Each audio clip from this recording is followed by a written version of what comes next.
Okay, so in section 6.3, part 2, we are going to look at what a definite integral is.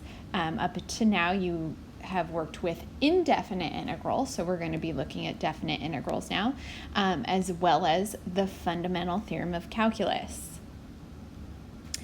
In part 1 of this section, we defined a Riemann sum as S sub n equals to delta x times the sum f of c sub 1 plus f of c sub 2 plus f of c sub 3, and so on. Remember, this came from finding the areas of adjacent rectangles and adding them together. So delta x was the width of each rectangle. Here, I'll write that down.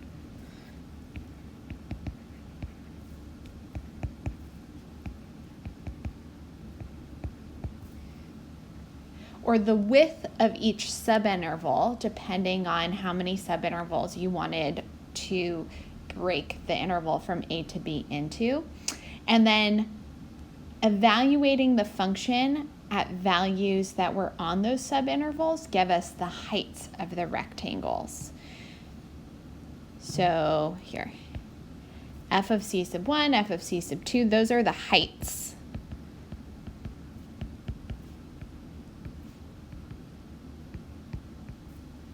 of those rectangles.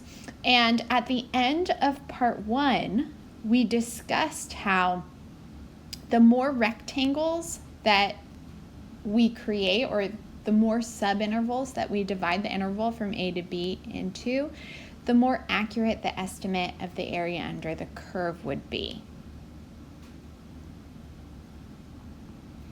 And here's just a little picture demonstrating that. So the more subintervals, meaning the smaller delta x is, then the closer the sum or the estimate of the areas of those adjacent rectangles are to the actual area under the curve above the x-axis. And we also ended the part 1 of section 6.3 with this limit. So if we thought about creating infinitely many rectangles, so dividing the interval from A to B into infinitely many subintervals,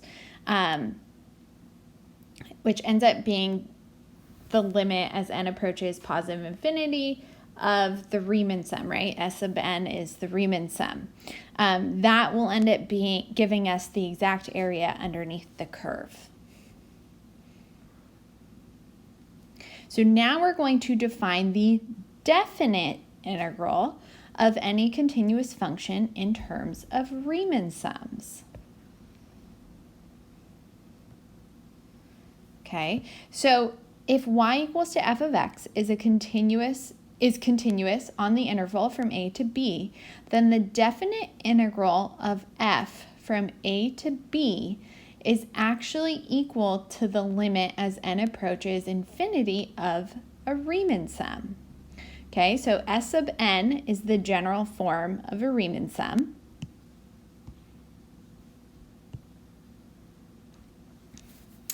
And the number a is referred to as the lower limit of integration. And b is referred to as the upper limit of integration. Okay, so the definite integral is equal to the limit as n approaches infinity of the Riemann sum. So one interpretation of the definite integral is the area between the graph of f of x and the x-axis on the interval from A to B. And this is the picture that we originally looked at in part 1. So one interpretation, and the interpretation that we're going to use right now for the definite integral, is that it is equal to this area.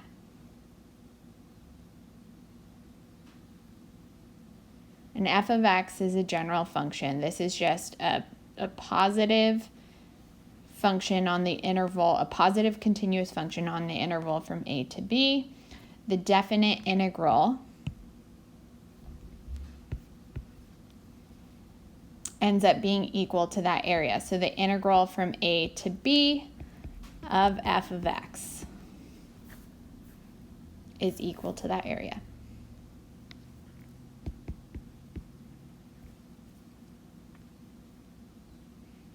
So how do we figure out what that value is, like what that area is? In this class, I'm not going to have us take the limit as n approaches infinity of the Riemann sum. We're just going to jump straight to the fundamental theorem of calculus for evaluating definite integrals. Okay, and the fundamental theorem of calculus says, if y equals to f of x is continuous on the interval from a to b, and capital F of x is any antiderivative of lowercase f of x, then the definite integral is equal to capital F of b minus capital F of a. And this notation in between here is equal to this difference. Okay, so capital F of x is the general antiderivative of lowercase f of x. And you guys know how to find capital F of x by integrating. You'll notice the plus c isn't here for, remember, the indefinite integral is equal to capital F of x plus c. So that constant of integration isn't written here. We're going to talk about why that is in a second, or why we don't need to write that in a second. But the fundamental theorem of calculus says that the definite integral is equal to capital F evaluated at b, so that's that upper limit of integration is b, minus capital F evaluated at a, which is the lower limit of integration. And if you were curious about the proof as to why this is true, I've given you guys a link and you can check that out. I did not make the video of that proof, but if you're curious, you can check out that link. Okay, so here is why the constant of integration c can be omitted whenever definite integrals are evaluated. So if we have a definite integral,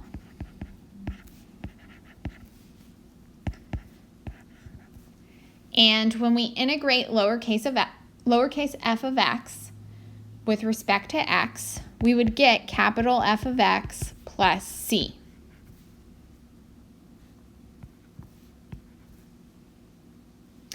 And then applying the fundamental theorem of calculus, we would have capital F of b plus c minus capital F of a plus c. And if we distribute the negative in here, we would have capital F of b plus c minus capital F of a minus c. So the c's end up canceling, and we are left with capital F of b minus capital F of a. So really, we don't write the plus c because it's just not necessary. It will end up being canceled every time. So instead, after we integrate, and we're trying to evaluate a definite integral, we can just write the general antiderivative without the plus c, and then that notation with our lower and upper limit of integration. Another notation is, instead of drawing brackets, I like to draw the brackets, but another notation would be to just draw a line here. I use the brackets though. Okay, so let's evaluate a definite integral. So when we were evaluating indefinite integrals or integrating indefinite integrals, we ended up coming up with the general antiderivative. So we came up with a function. When we evaluate definite integrals, we get a number. And if you think back to what we were talking about in part 1 and how the definition of the definite integral is limit as n approaches infinity of the Riemann sum, or that one interpretation of the definite integral is the area under the curve, it should make sense why we're getting a number now. Okay, so if we want to integrate 3x squared with respect to x from 1 to 4, we're first going to think about just integrating using those rules that we're familiar with now. We're going to integrate 3x squared. So that would be using power rule 3 times 1 over 3 times x, add 1 to the exponent to the third. And then I need to put my lower and upper limits of integration. And when I simplify that, I'll get x cubed as the antiderivative. And then applying the fundamental theorem of calculus, f of b, capital F of b, is going to be 4 cubed minus capital F of a, in this case, would be minus 1 cubed. And that ends up being equal to 63. 4 cubed is 64 minus 1 cubed would give us 63. So the definite integral is equal to 63.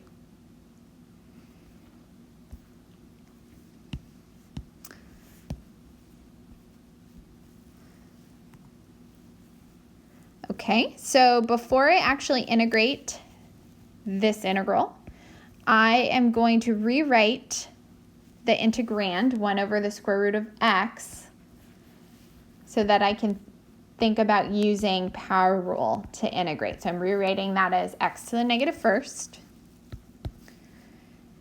And now I'm going to drop the integral, and I'm going to switch to the brackets because I'm actually integrating x to the negative 1/2.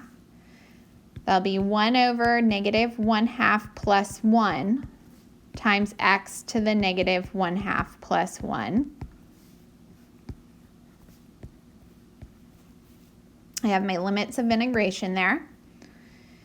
And negative 1/2 plus 1 would be 1/2. 1 divided by 1/2 is 2 times x to the 1/2 power.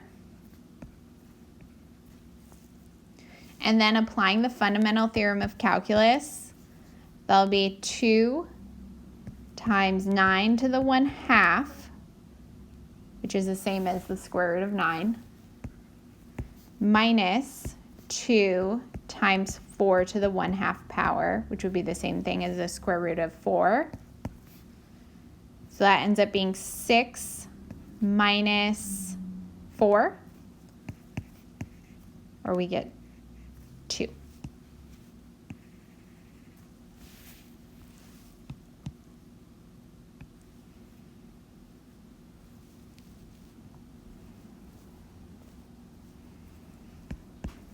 Okay, now we're integrating e to the x from 0 to 2.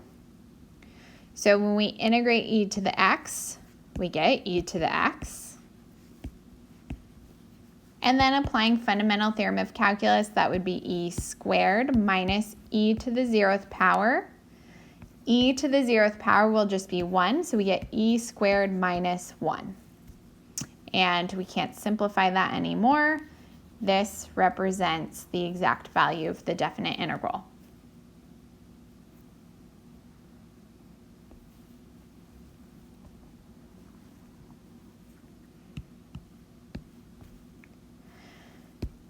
Okay, when we integrate sine, we'll get negative cosine.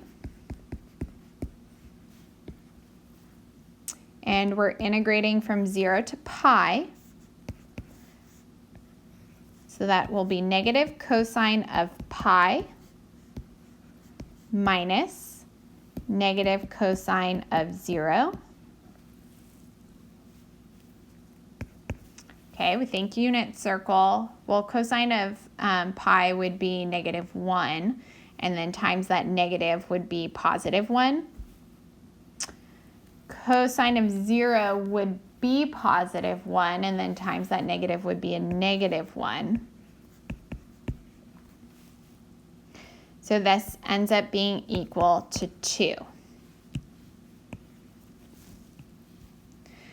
If you're using your calculator, so if you're not thinking unit circle to evaluate cosine of pi and cosine of 0, please make sure your calculator is in radian mode. So make sure you hit that mode button and make sure that radians are highlighted on your calculator.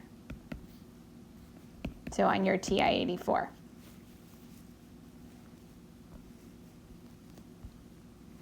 Okay, so here's some properties of definite integrals.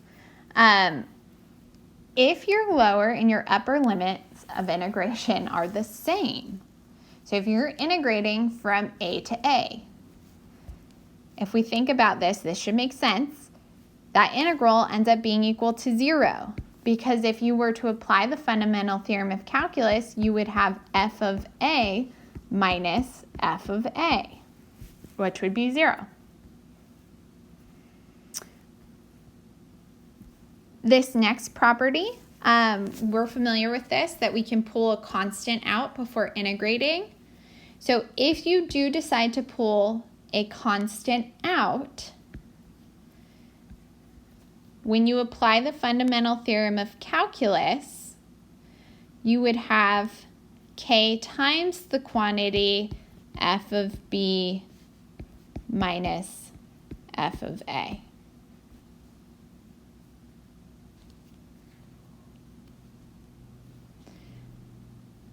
And then we're familiar with this from indefinite integrals. If you have a function that you can think of as a sum or difference of other functions, you can split up the integral to integrate.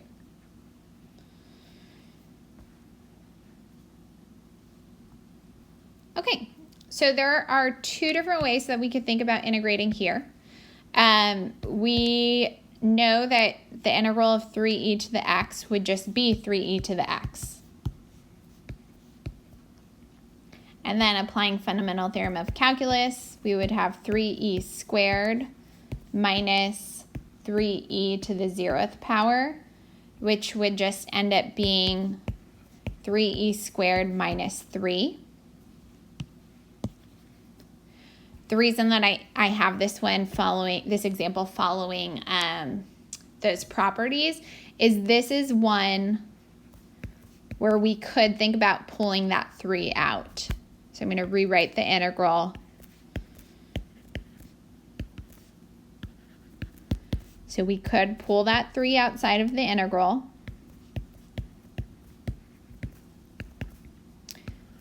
And then when we integrate e to the x, we get e to the x. So if we apply the fundamental theorem of calculus, we would have 3 times e squared minus e to the 0th power, which still ends up giving us 3e squared minus 3. We get the same thing. So you can choose to pull the constant out or leave the constant in.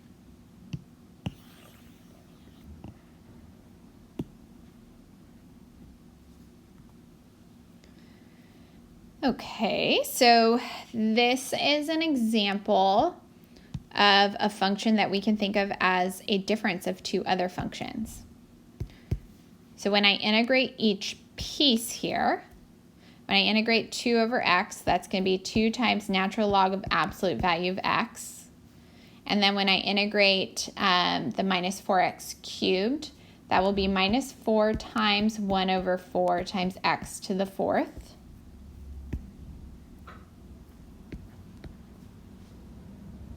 Simplifying that before I apply the fundamental theorem of calculus, I'll have 2 times natural log of absolute value of x minus x to the 4th.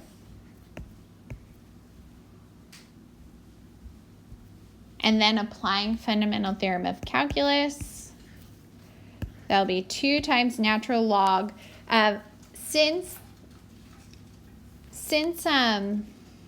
Well, I'll just use the absolute value for now. But since we're evaluating natural log at +2, those absolute value bars aren't really necessary.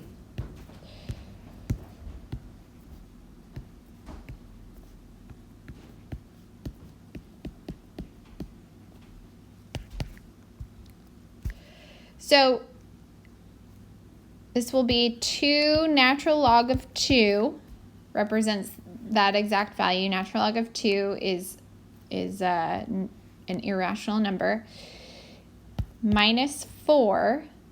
Natural log of 1, remember, is 0, right? E to the 0th power would be equal to 1. So that actually just will simplify to 0. And then we have, oh, that should be to the 4th, huh?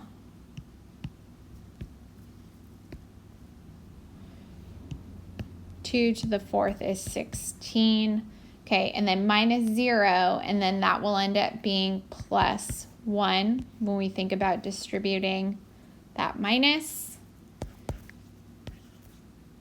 So when we evaluate this definite integral, we get 2 ln of 2 minus 15.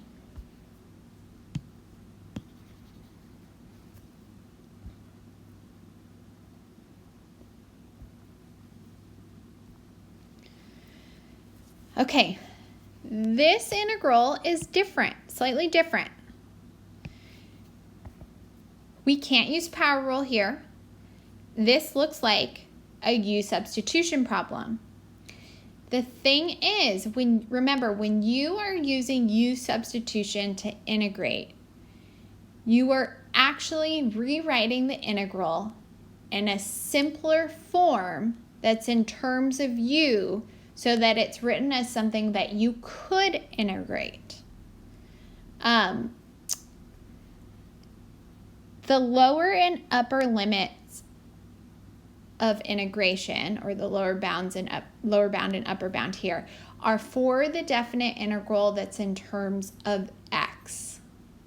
So what we're going to do when we use the U substitution is we're going to find the new lower and upper bounds for integrating the integral in terms of U.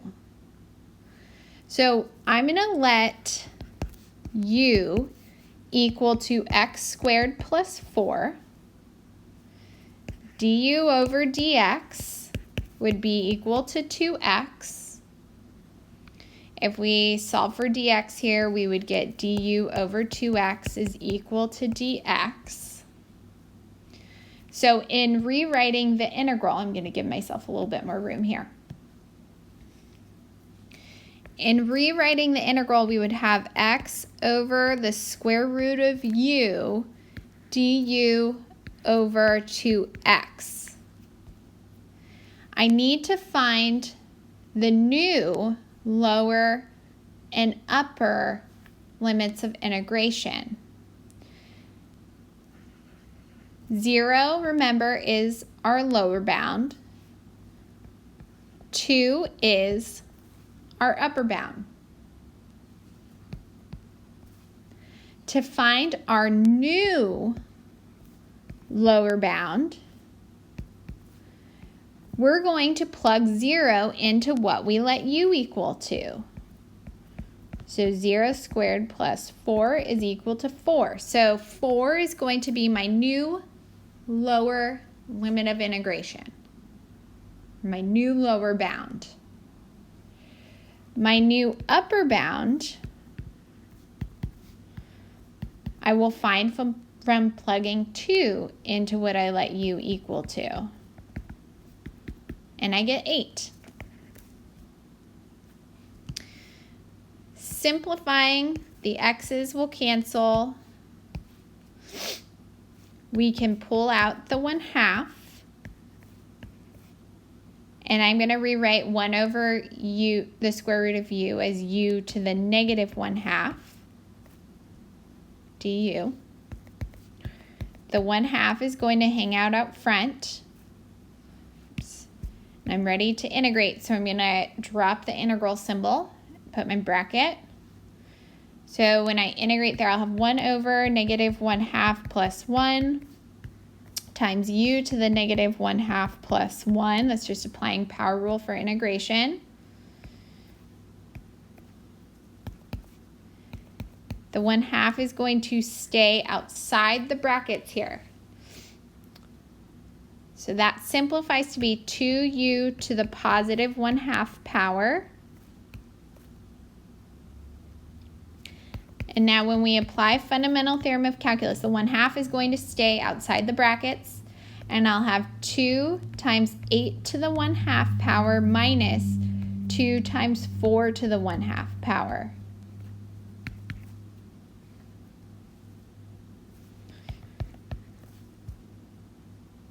So 1/2 times 2 times the square root of 8.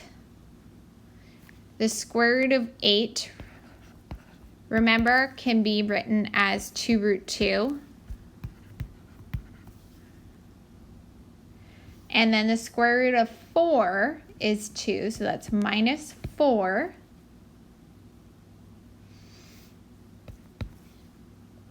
And if we think about distributing that 1/2 in, then we'll get 2 root 2 minus 2.